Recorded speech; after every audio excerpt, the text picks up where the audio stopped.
नमस्कार, मैं सुनीता। स्वागत है आप सभी का न्यूज़ मोमेंट हिंदी में। आइए जानते हैं आज की कुछ प्रमुख खबरें विस्तार रूप से।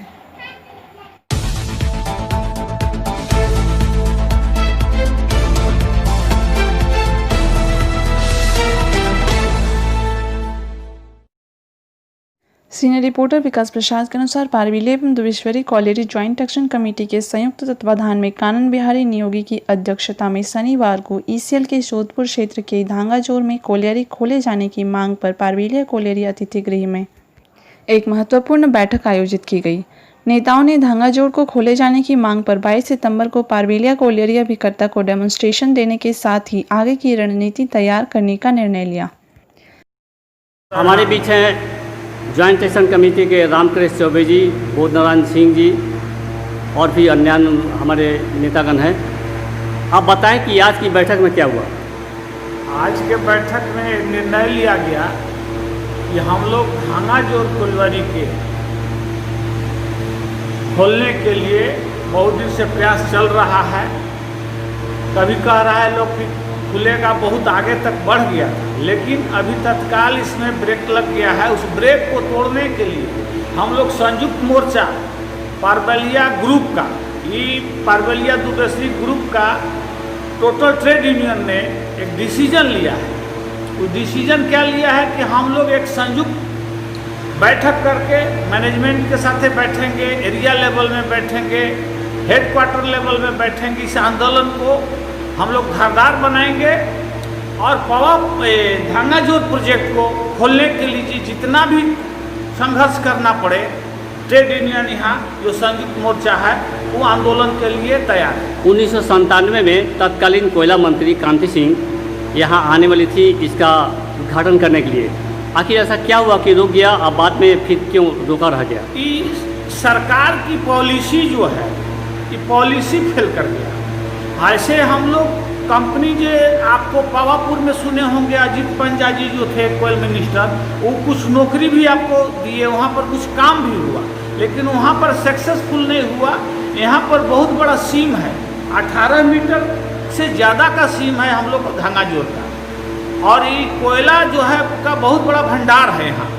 अगर यहाँ पर अगर हम लोग को खुलता है, कांति सिंह जी ने आई थी और बहुत मैंने उसमें हुआ भी था, लेकिन अभी तक सक्सेसफुल नहीं हुआ। अभी हम लोग उसको इसलिए कि इस बेल्ट में एक भी कोलियरी प्रायः जो है, पारबलिया का भी ज़्यादा दिन लाइफ नहीं है, दुबेश्वरी का भी लाइफ ज़्यादा दिन नहीं है, इसलिए इस इलाका में इंडस्ट्रियल ख़त्म हो जाएगा। यहाँ कितना कोयला है?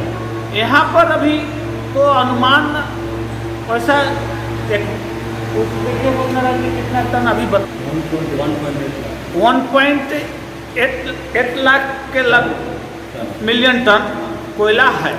अगर ये खुल गया तो कितने वर्षों तक चलेगा?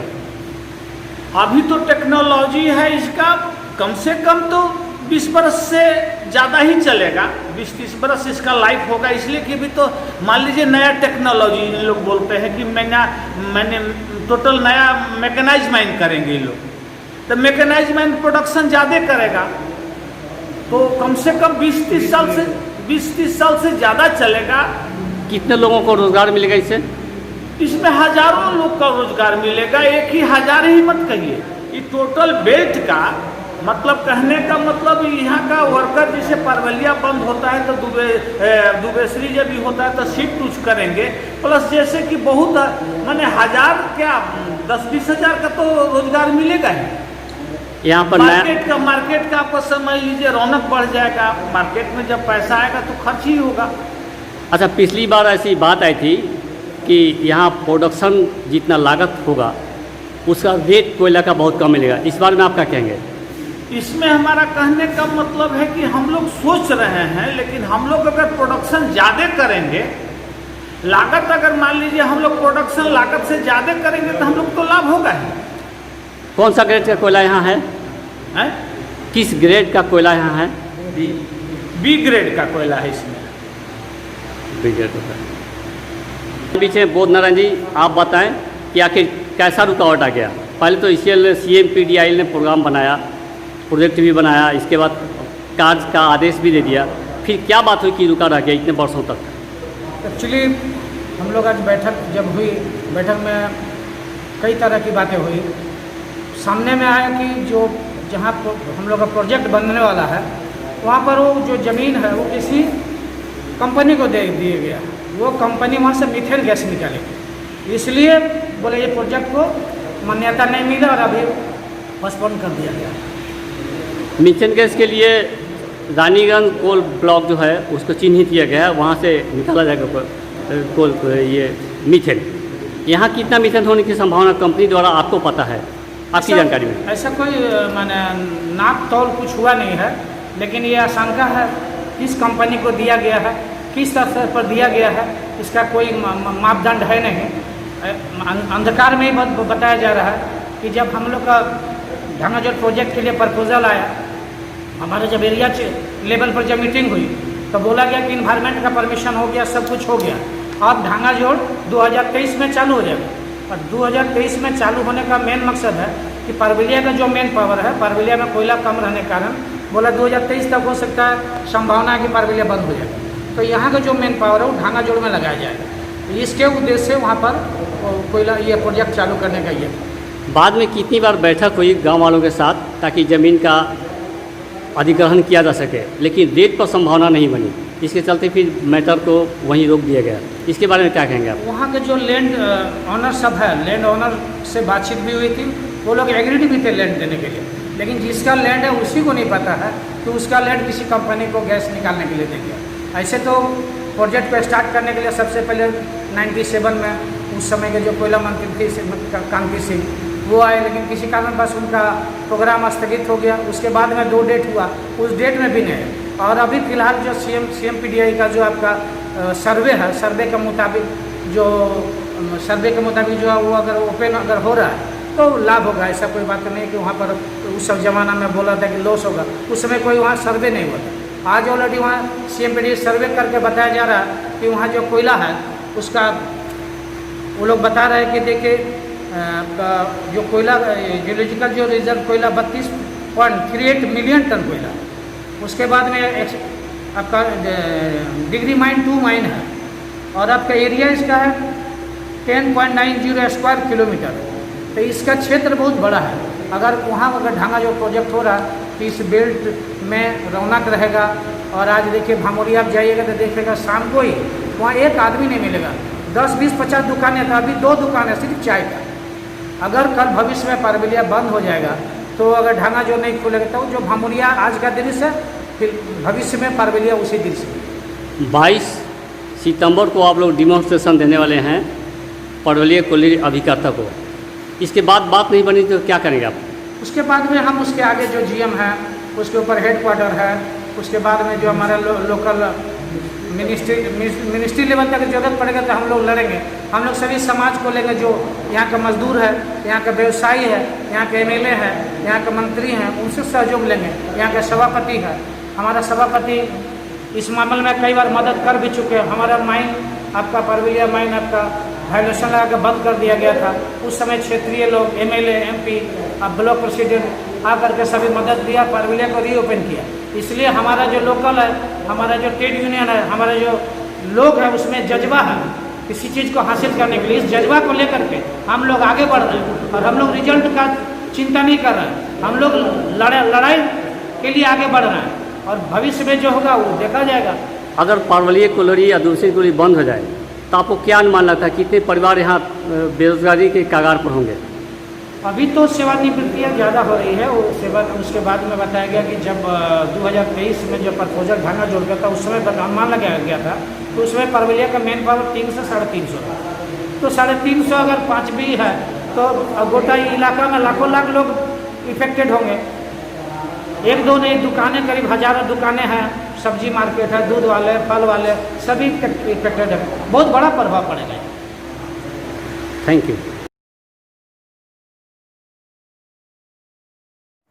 MIC लखन ठाकुर और 80 नंबर वार्ड के विनोद यादव, जो बर्दवान जिला के जनरल सेक्रेटरी हैं, उन्होंने कई जगहों पर सभाएं की तथा लोगों को TMC के कार्यों से अवगत कराया। बीजेपी के लोग कभी तरक्की के बारे में, विकास के बारे में, उन्नयन के बारे में क्यों नहीं बात करते हैं? जब बात करते हैं तो कभी दंगा फसाद की बात करते हैं, कभी हिंदू मुसलमान की बात करते हैं। आइए आने वाले दिनों में हमारे पश्चिम बंगाल के मुख्यमंत्री ममता बनर्जी के नेतृत्व में पश्चिम बंगाल का उन्नयन, पश्चिम बंगाल का विकास, पश्चिम बंगाल के आवाज, पश्चिम बंगाल के भाईचारे की जो पैगाम है उसको हम लोग सदा बरकरार रखेंगे और यही रख करके हम लोग पश्चिम बंगाल में शांति और अमन के साथ रहेंगे। यही सब शब्दों के साथ करीमनगर के तमाम लोगों को, करीमनगर की तमाम हमारी माता और बहनों को, करीमनगर के तमाम हमारे लोग जहां तक हमारी आवाज जा रही है सभी लोगों को मैं शुक्रिया अदा करते हुए मैं अपना वक्तव्य शेष करता हूं। जय हिंद, वंदे मातरम, तृणमूल कांग्रेस जिंदाबाद, ममता बनर्जी जिंदाबाद, ममता बनर्जी आगे बढ़ो, हम जवानों के साथ हैं। जय हिंद, वंदे मातरम।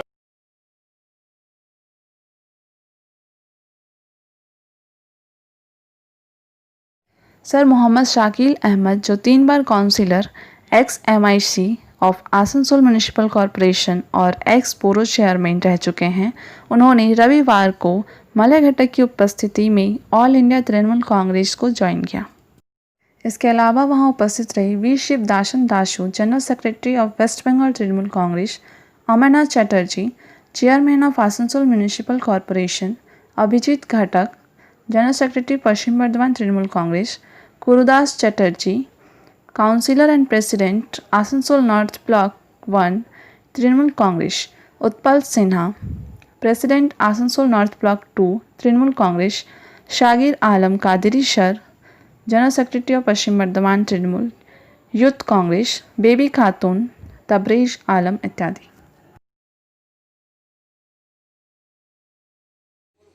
अंडाल से रामानंद पासवान विद कैमरामैन मंथन पासवान के अनुसार बीजेपी रानीगंज मंडल 4 के सहयोग से रविवार को अंडाल थाना रोड स्थित काली मंदिर प्रांगण में कोरोना से बचाव के लिए आर्सेनिक एलम 30 नामक दवाई का वितरण किया गया। लगभग 1000 लोगों में वितरण किया गया। इस मौके पर उपस्थित रहे रानीगंज मंडल 4 के अध्यक्ष सोमनाथ मोदी, महासचिव सोनू यादव, युवा मोर्चा अध्यक्ष अमित कुमार साव, अंडाल के डॉक्टर NK नायक, इंद्रजीत नायक, प्रभात कुमार राय तथा अन्य सदस्यगण मौजूद रहे।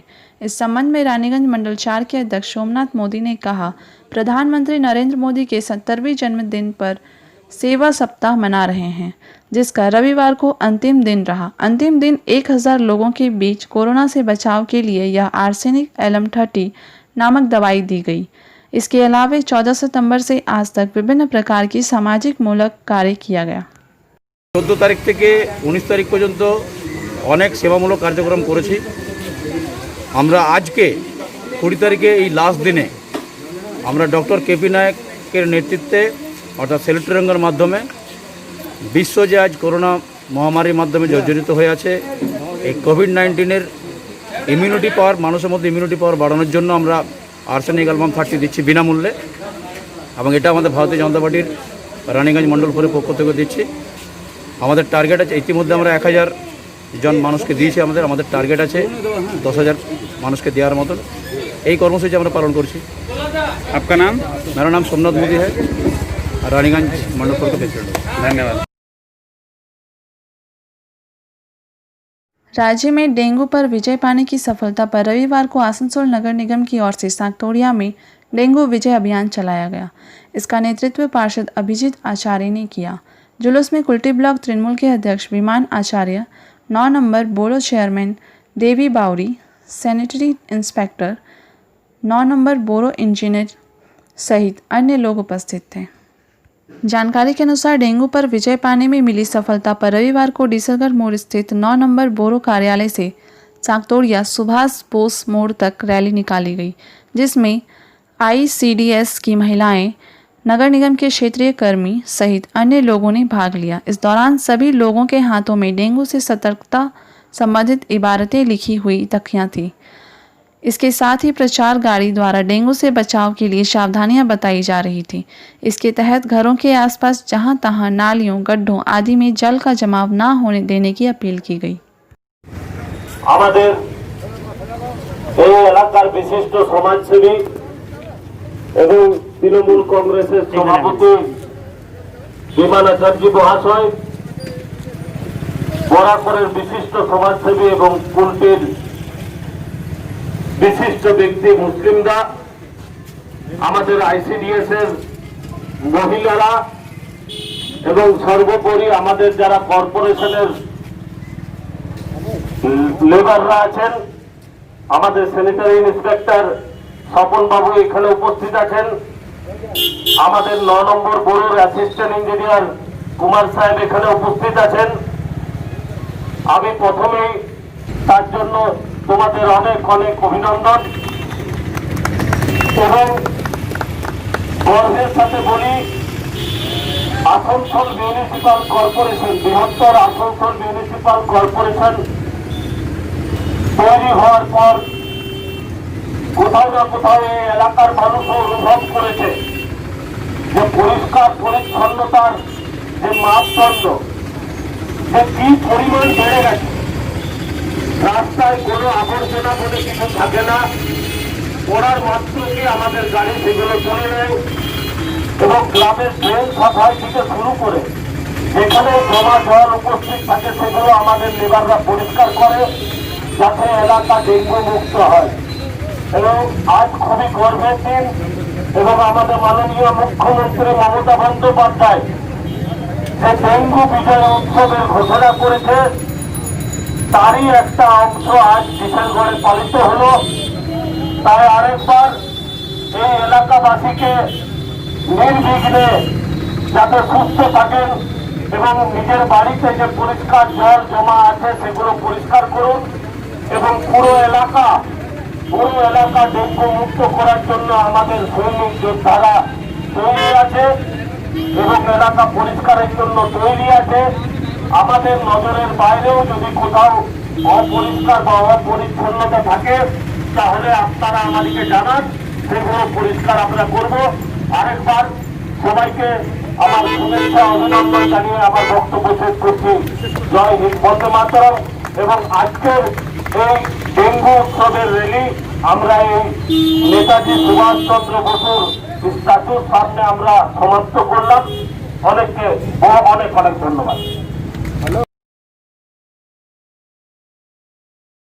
खांडरा अंचल तृणमूल कांग्रेस की ओर से केंद्र सरकार के मजदूर विरोधी और पश्चिम बंगाल को केंद्र की योजना से वंचित करने के लिए धिक्कार रैली निकाली गई। रैली रेल पार तृणमूल कांग्रेस कार्यालय से शुरू होकर सिदोली दुर्गा स्थान होते हुए एजेंट कार्यालय से 5 नंबर हटिया के पास पहुंचकर सभा का आयोजन कर संपन्न हुआ। सभा को संबोधित करते हुए खांडरा ग्राम पंचायत के प्रधान श्यामल अधिकारी ने कहा, केंद्र सरकार की सौतेले व्यवहार के कारण ही आज पश्चिम बंगाल को केंद्र की योजनाओं और उनके अधिकारों से वंचित रखा जा रहा है। केंद्र सरकार के इस नीति का विरोध पूरे पश्चिम बंगाल में जगह जगह तृणमूल कांग्रेस कर रही है, जो आगे भी जारी रहेगा। इस अवसर पर युवा तृणमूल कांग्रेस के जिला उपाध्यक्ष मोहम्मद वाशिम, केकेएससी नेता राजेश सिंह तथा अन्य नेता व समर्थक मौजूद रहे। खांडरा अंचल तृणमूल कांग्रेस যৌথ উদ্যোগে আজ সিদুলি এলাকায় কেন্দ্রীয় সরকারের বঞ্চনার প্রতিবাদে এবং সেই সাথে অনুষ্ঠিত হল। কারণ বর্তমান সময়ে আমরা দেখতে পাচ্ছি যে দিল্লির মসনদে বসে আছে একটা বেঈমান সরকার, যারা জনগণের সাথে বেঈমানি করছে, জনগণকে ভুল বোঝাচ্ছে। এবং সেই সাথে আমাদের পশ্চিমবাংলার নেত্রী মমতা বন্দ্যোপাধ্যায় যে পশ্চিমবাংলার বুকে যে উন্নয়নের জোয়ার বইয়ে দিয়েছেন, সেই উন্নয়নকে স্তব্ধ করার জন্য একটা পরিকল্পনা চলছে। বাংলাকে বঞ্চিত করছে কেন্দ্রীয় সরকার। সেই বঞ্চনার প্রতিবাদে আজকে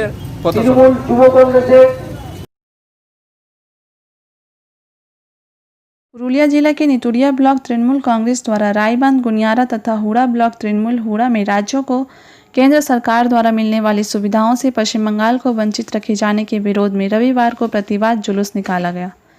नितुड़िया ब्लॉक तृणमूल कांग्रेस द्वारा रायबांध, गुनियारा में निकाले गए प्रतिवाद जुलूस का नेतृत्व नितुड़िया पंचायत समिति के उपाध्यक्ष शांति भूषण प्रसाद यादव ने किया। इस मौके पर लखियावाद के 7 परिवारों ने तृणमूल का दामन थामा, जबकि हुड़ा ब्लॉक तृणमूल द्वारा हुड़ा नीमतला मोड़ से आद्रा पेट्रोल पंप तक निकले गए जुलूस का नेतृत्व विधायक सपन कुमार बेलथरिया ने किया।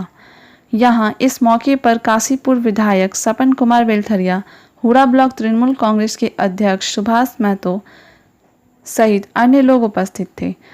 जबकि नितुड़िया में तृणमूल पुरुलिया जिला महासचिव नवेंदु महाली, मीनू बावरी, विधायक पूर्णचंद्र बावरी, निर्मल राउत, अमरचंद्र माझी, सुभाष चंद्र बावरी, गुनाराम गोप सहित अन्य लोग उपस्थित थे। जानकारी के अनुसार प्रतिवाद जुलूस के दौरान आयोजित सभाओं को संबोधित करते हुए जिला महासचिव नवेंदु महाली शांति भूषण प्रसाद यादव, विधायक सपन कुमार बेलथरिया सहित अन्य नरेंद्र मोदी नीत भाजपा सरकार द्वारा पश्चिम बंगाल सरकार के साथ अन्य राज्यों को दी जाने वाली सहायता से महरूम रखकर भेदभाव करने का आरोप लगाया। कहा कि इसके चलते राज्य के गरीबों को केंद्रीय योजनाओं से वंचित रखा जा रहा है।